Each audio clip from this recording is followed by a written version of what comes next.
I find myself in the current situation as Christina, receiving a demanding phone call for money. The unidentified man on the other end insists I bring $5,500 to the park immediately. His persistent repetition of the demand reflects his lack of rationale and shame.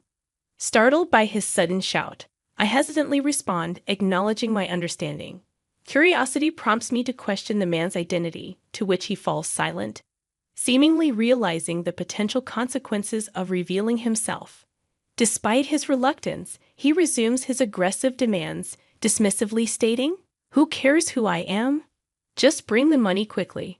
Recognizing the futility of further conversation, I take a guess, suggesting he might be Victor. The man stumbles over his words, confirming my suspicion. Astonished that my brother-in-law, Victor, would think I wouldn't recognize his voice when calling from his own phone, I wonder why he is demanding money from me. As I ponder this, Victor admits his true intention. Both he and my husband, Edward, work at the same metalworking factory, with ambitions to inherit it. According to Victor, Edward is involved in fraudulent activities, embezzling $5,500 from the company. Shocked, I find it hard to believe Edward would engage in such behavior. Considering Edward's lack of interest in materialistic pursuits and his seemingly content lifestyle, I question the motive behind the embezzlement. Victor's explanation raises doubts, especially considering his own track record as a careless and unreliable individual who is fond of gambling. Despite potential inaccuracies, Edward's version of events appears more credible than Victor's own account. I've heard rumors that Victor has leaned on Edward for loans on multiple occasions, and while he's always managed to repay them, there's a lingering doubt about his financial stability. It's plausible to consider that Victor's current predicament might be pushing him to desperate measures. Unable to seek assistance from Edward or others due to the pressure of repayment, he likely saw me as an easy target to extort money from. As I contemplated this unsettling possibility, Victor interrupted my thoughts, prompting me to acknowledge his presence. Despite my shock, Victor continued his coercive tone, urging me to handle the situation discreetly and procure the money secretly. Recognizing the potential gravity of the situation, I felt adamant about not succumbing to his demands without proof. In a bid to test Victor's claims, I inquired about evidence implicating Edward in the alleged embezzlement. I anticipated Victor's unpreparedness for such a question, yet to my surprise, he asserted having evidence but refused to reveal it immediately. Sensing his reluctance, I proposed a rendezvous the following day at the company office for a proper review of the evidence. Although Victor insisted on a swift resolution, I remained skeptical, suspecting his intent to fabricate evidence. With Edward unreachable in France due to work commitments, I found myself isolated in dealing with the situation. It dawned on me that Victor's timing was strategic, adding another layer of frustration to an already complex scenario. Resigned to the reality of handling the matter independently, I resolved to confront Victor the next day, determined to unearth the truth behind his accusations and safeguard against potential manipulation. Following Victor's instructions, I made my way to the factory office. Outside, I took a moment to gather myself, inhaling deeply before discreetly activating the record function on my mobile phone. Inside the office, I found Victor surrounded by clerks. "Hello, Victor," I greeted him, and he ushered me into the reception room. Opening a laptop, Victor presented several invoices and purchase orders, asking if I understood them. Confirming my past experience as a clerk, he directed my attention to a document labeled as an invoice, with a total amount, including tax, of $5,500. Upon hearing this, I couldn't help but speak up, realizing the apparent deception. Victor, attempting to justify the situation, claimed that Edwards had processed the transaction independently without involving the clerks. Despite his excuses, the fabricated nature of the invoice was evident, lacking the usual format.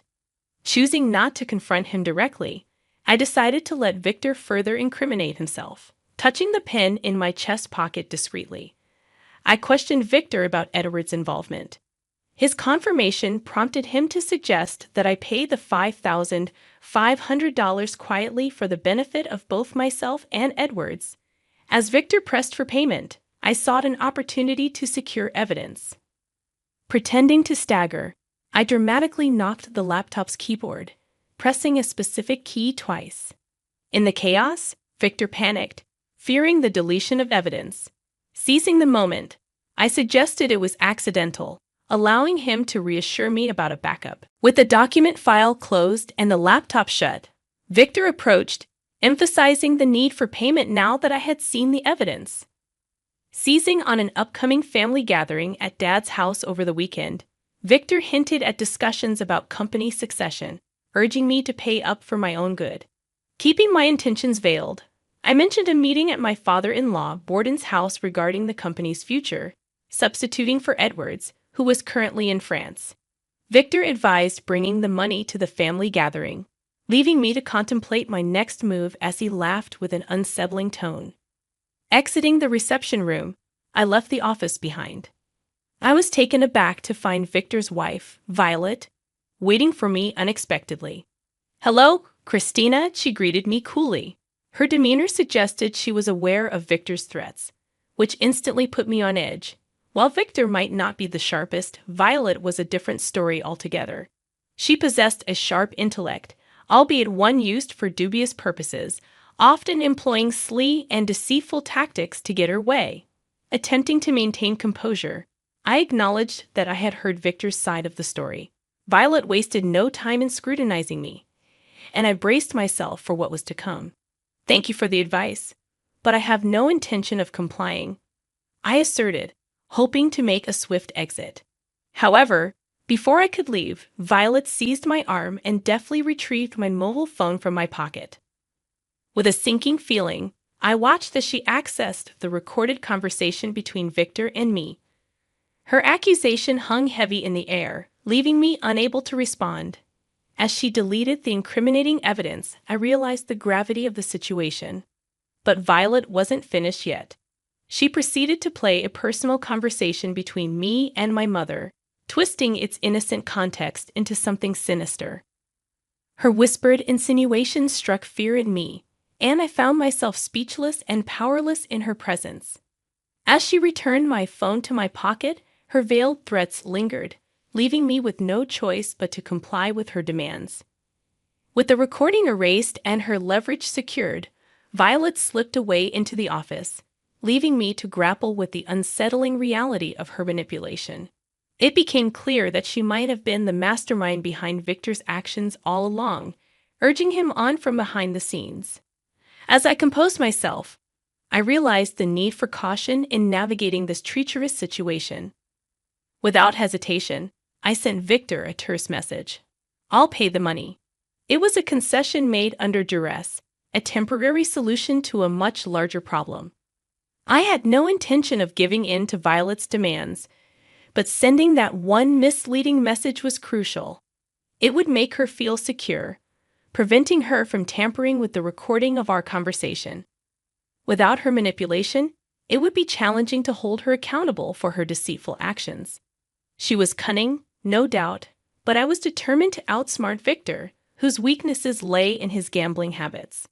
As the weekend approached, I found myself reinvigorated, ready for what lay ahead.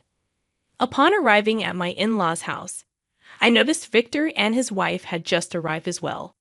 Victor wasted no time in approaching me about the money, but I suggested discussing it elsewhere, considering the presence of relatives. Thankfully, Violet's interruption provided me with the opportunity to escape momentarily, seeking refuge with my mother-in-law. Engaging myself in various tasks assigned by her, I observed the gathering unfold. When Borden, my father-in-law, took center stage to discuss the future management of the company, Victor's eagerness betrayed his lack of composure. His enthusiasm was quickly dampened by Borden's calm demeanor, revealing Victor's inadequacies to the amused audience. As the meeting progressed, I was asked to display a video showcasing the company's performance. Recognizing this as my moment, I prepared to unveil my plan. Connecting the laptop to the TV, I discreetly inserted a memory card containing incriminating audio recordings. With Borden's approval, I projected the video on the TV while playing the audio simultaneously. Victor's threatening voice echoed through the room, causing him to panic. Despite his attempts to halt the playback, Borden insisted on hearing it in full. As the recording continued, Violet's expressions shifted from confusion to realization. The audio she believed she had erased resurfaced, exposing her involvement in our altercation. With a smirk, I watched as the truth unfolded, knowing that Violet's deception had been laid bare for all to see. I wasn't taking any chances when meeting Victor. I took thorough precautions. While recording audio on my mobile phone is standard, I also brought along a pen-shaped IC recorder as a backup. That additional measure proved critical. Victor's confusion was palpable when confronted with the incriminating evidence. He faltered, unable to conjure up a plausible excuse, revealing his lack of cunning. In contrast, Violet swiftly attempted to deflect blame onto me, claiming it was a trap I had set. Borden's scrutiny fell upon me, prompting me to recount the truth. Victor and Violet had indeed threatened me over Edward's owed funds. However, Victor's insistence on the absence of evidence posed a significant hurdle. Even with the audio recordings I presented, their dismissal left me at a loss. As Victor and Violet vehemently denied the accusations, I seized upon an opportunity, requesting to examine Victor's laptop. I hoped to uncover the incriminating document file. Despite Victor's protests, Borden handed over the laptop. Yet to my dismay, the file was nowhere to be found. Disappointment clouded Borden's expression as he faced the dilemma of conflicting testimonies. Victor and Violet wore smug smiles, convinced of their victory. With no evidence to support my claims, the situation seemed dire. However, I wasn't ready to concede defeat just yet. With a last-ditch effort, I urged Borden to check the screenshot folder, explaining its function to capture screen images. The tension in the room escalated as all eyes turned to Violet, awaiting the outcome. I noticed a subtle change in her expression. It seemed she grasped the implication. A simple button press could capture a screenshot of the computer screen. I found it. This is it, labeled as an invoice, I declared. Borden's stern gaze fell upon Victor, who, in turn, shot a panicked look at Violet. Confused, Violet slumped in apparent defeat. When Victor presented the fake invoice, he failed to notice my discreet action of pushing my hand against the keyboard. In that moment, I had taken a screenshot without naming the file. Although Victor remained oblivious, the slight screen flicker during the process had potentially gone unnoticed. Violet, thinking that deleting the document file erased all evidence, had underestimated the swiftness of a screenshot. My strategic message indicating intent to pay had played a role in lowering their guard. However, I acknowledged that this method might not always be foolproof. Borden, convinced by my proof, reprimanded Victor and Violet on the spot. Victor, cornered, confessed to the dire situation stemming from his gambling debts, breaking down into tears. Violet, too, admitted to orchestrating the scheme to coerce money from me. Confronted by the gathered relatives, Victor and Violet had to issue a profound apology.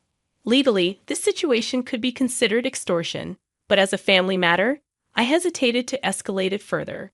Regardless, Borden decided that having individuals like Victor within the company was detrimental. Consequently, he terminated Victor's employment and disowned him, foregoing any severance pay.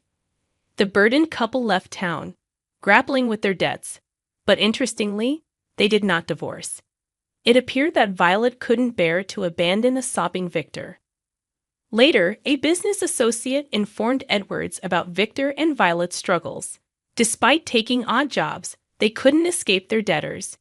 In desperation, they sought refuge in a factory they had dealt with, begging the owner to take on their debt in exchange for working on the premises. Presently, they continue as living workers in that factory. With Victor gone, Edwards was determined to be the successor to the factory. Reflecting on the situation, I realized the need to be more supportive of Edwards despite everything. In the end, I couldn't help but acknowledge Violet's compassion. as abandoning someone so hopeless was beyond my comprehension. Yet, I remained firm in my belief that Edwards, with his intelligence and character, was incomparably better than Victor.